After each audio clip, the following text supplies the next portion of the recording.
The first time someone was an ally to me. It was the first time I felt seen. If I didn't have that, then I would have had to do it completely alone. No matter what I did or who I was, they just loved me. I think allyship is so underrated. We are nothing without our allies.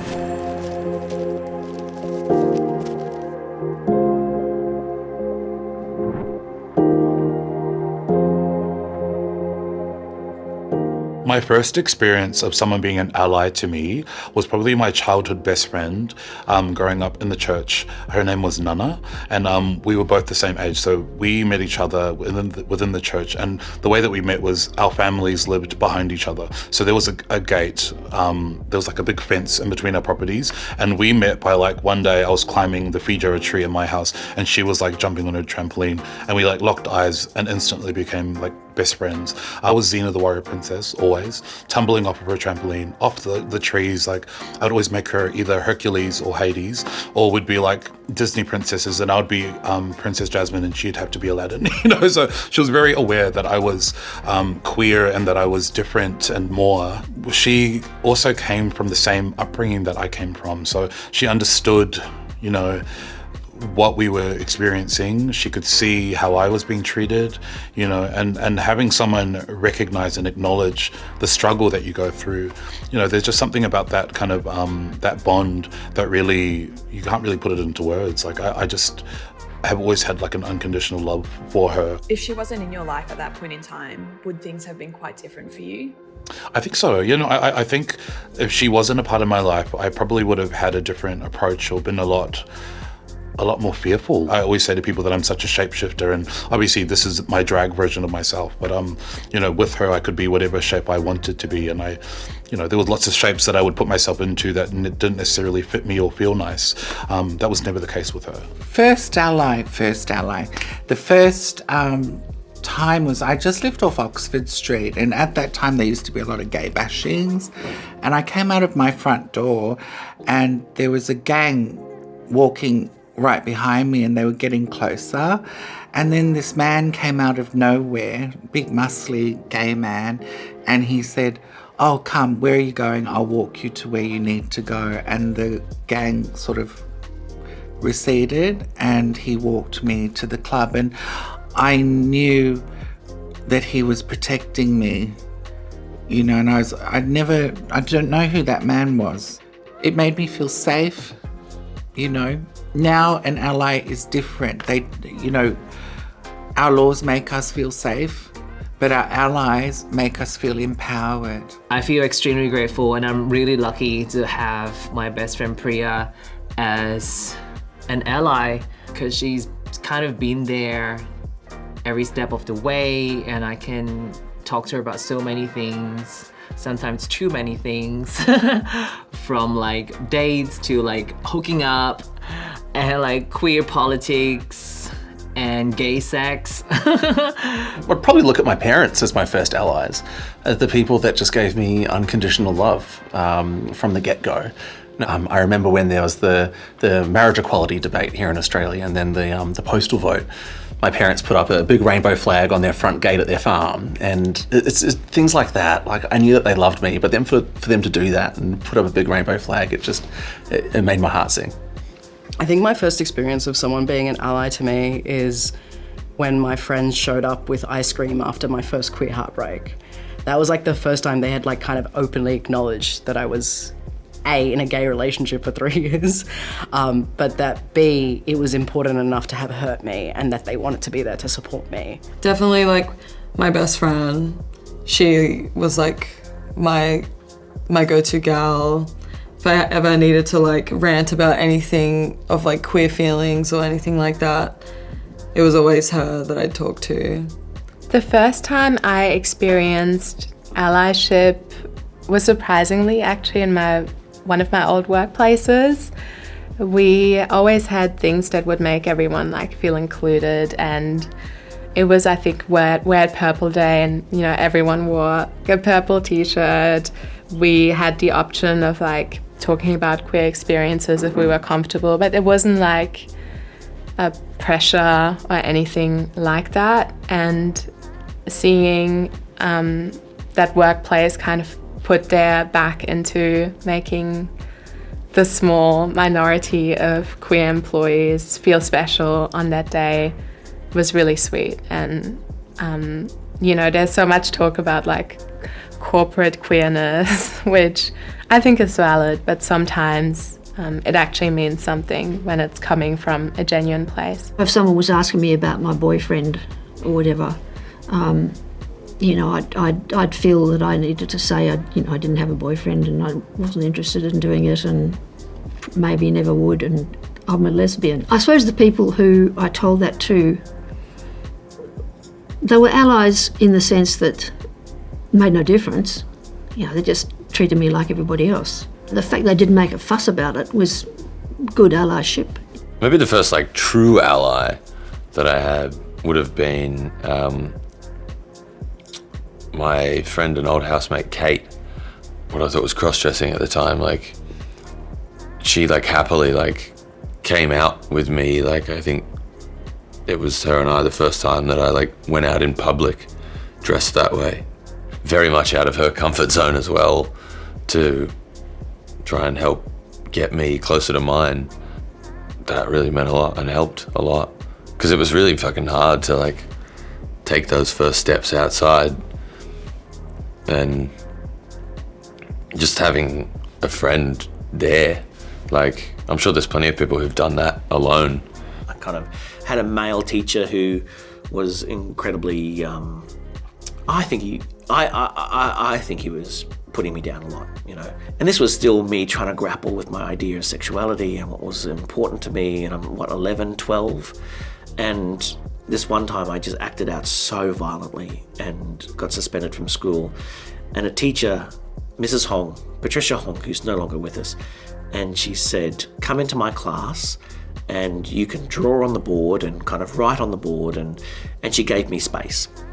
And we didn't even have to talk half the time. She just gave me a space to come and play. And what did that space mean for your future? I think that space calmed me down. It gave me an expression. I went from not doing very well at school to topping the school in like language arts and maths and a whole range of other things. And it changed me, put me on a new path. And the opportunities she afforded me meant that I went into high school then and just blossomed as a human being. She brought me into her class and gave me another future, I think. That was true allyship. Finding space, being glamorous, and just giving me something that I needed when I needed it.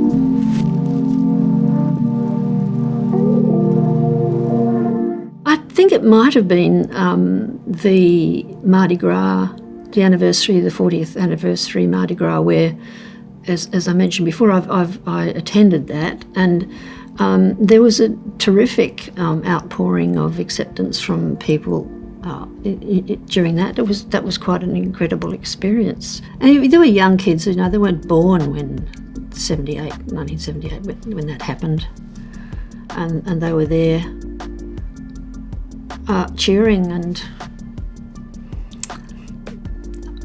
you could see that there was a real shift and that had been happening over the years. I was on a bi float, and at this stage of my life, I'm out as bi, I'm open with my HIV status, I'm open about everything in my life. I'm really just living as who I am, and probably for the first time in my life, it's taken a lot of hard work to get to this point. And I remember I was just up there on the float, surrounded by people who have nothing but love for me and each other. We've got something in common and then lots different.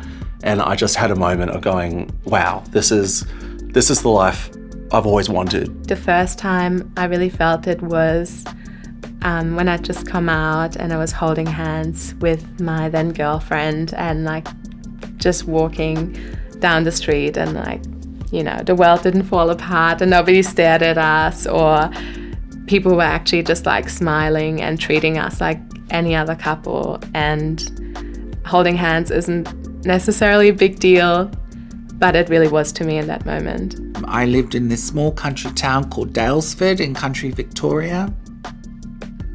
And perhaps that's the first place where I felt accepted. I'm eccentric, there's no getting around it. And I used to walk around the lake in white linen and parasols, and I used to just glide around in the afternoon.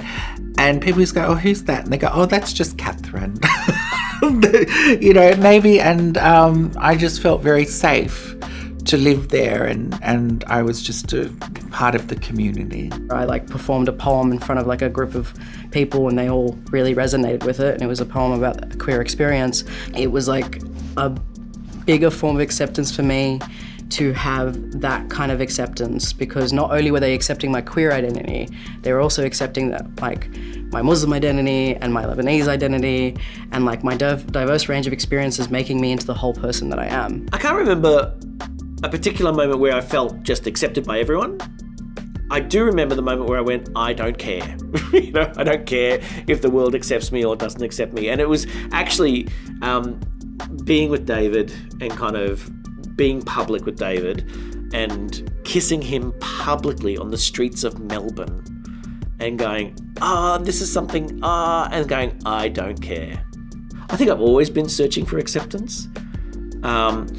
The acceptance from my mother, my father, acceptance from the Aboriginal community, acceptance from, a whole range of places that would somehow nurture and support me and do all those kind of things. I think I've always been in search of that. And something clicked where I went, actually, I'm enough. I'm enough. This is enough. I don't need to ask other people to validate me or make me feel safe. I can make myself feel safe. I can create the world that I want to make. One of the first times I felt accepted as just a woman was when somebody asked me to be on an all-female lineup. And then it was probably sort of the same thing of somebody asked me to be on an all-queer lineup. They're yes, I'm a genuine queer. I'm accepted as a lesbian. I think often in the early days I could go out to maybe the Imperial or something like that, the famous gay pub, and in my effort to present myself as female, I think I got a fair bit of attention from gay men who obviously thought that I was just in drag, which is no, I'm the other gay. Not wrong tree. I put on events for the queer Asian community, and feel like my work has been truly recognized and appreciated by allies in both corporate and at a council level, because we've been successful in securing funding to put on more events and more opportunities for the community. For me, that meant a lot, because I've always thought that my work is so focused on the queer community and on the queer Asian experience, and I didn't realize that outside the community our allies have actually noticed that and wanted to recognize that, so that was a huge deal. As the actions have taken place and as people have pushed for it, marriage and decriminalisation and all those things, society has absorbed us, really. And to the point where sometimes I also think I really miss that camaraderie of being a little bit, bit outside the norm, and you share your, I won't say abnormality, but you share your shift away from what most people are. We had things to achieve. We don't need to achieve them so much anymore. When you've got things to achieve, and you're working in a group toward it, you're graffitiing the walls, or you're having meetings and you're going and marching in the street and you're opening up refuges and what have you. You're working together, achieving things. And I've forgotten what my point was, because What was the... Yeah, no, we were talking about acceptance on a broader societal level, and you were saying... Oh yeah, I was saying, yeah, that's really great, but I miss that. I guess it's the teamwork thing, isn't it? It's why, in a way, it's why the Matildas have become so famous, because there's a team of people working together for some purpose, and that gives you a great sense of satisfaction when you achieve things together.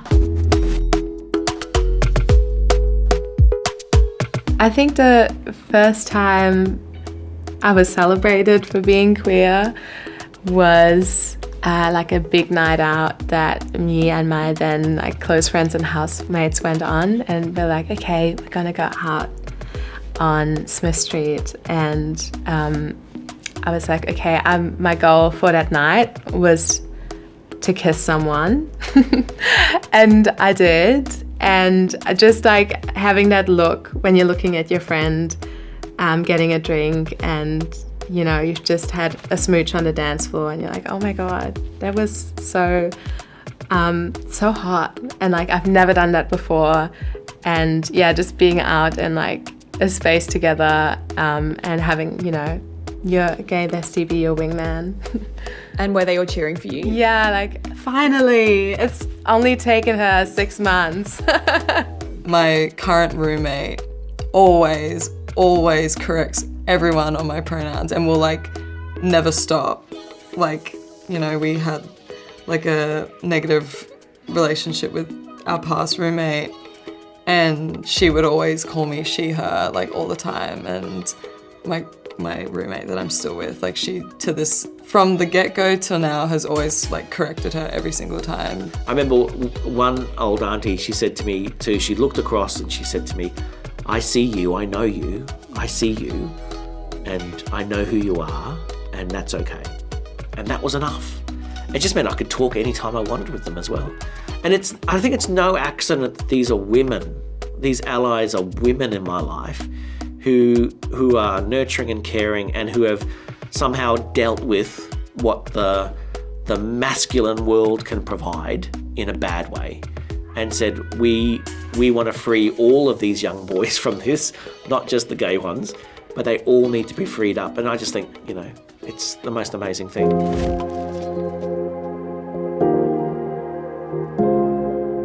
First of all, I would thank them for having the courage to stand by something that they don't quite understand, but they'd like to see justice for. I think allyship can be really daunting to people because you could be worried about doing it wrong, but as long as you're there to support the person you care about, there's no wrong way to be an ally. You can't even generalize the entire queer experience and like how to show allyship on that general level. And I think it can be very specific to each person, because I know some people are comfortable with their friend correcting their pronouns, or, you know, telling people this, telling people that, getting educated, joining them on queer events. But I know some other people, it's not actually safe for them yet, or, you know, they're still dealing with understanding that without outside pressures. So super important to reach out to those people around you and say, like, you know, what would help you? What do you need? And also just like be a normal human and search it up on the internet. Like the way people want to be like educated through people, and I'm like, oh my God, you're a grown adult. There are like, you can literally learn things yourself. So also with a bit of that. It would be just like listening to us and reading our stories. You know, they are there. You know, if you Google, you can find a lot of resources. If you're on YouTube, you can watch a lot of videos.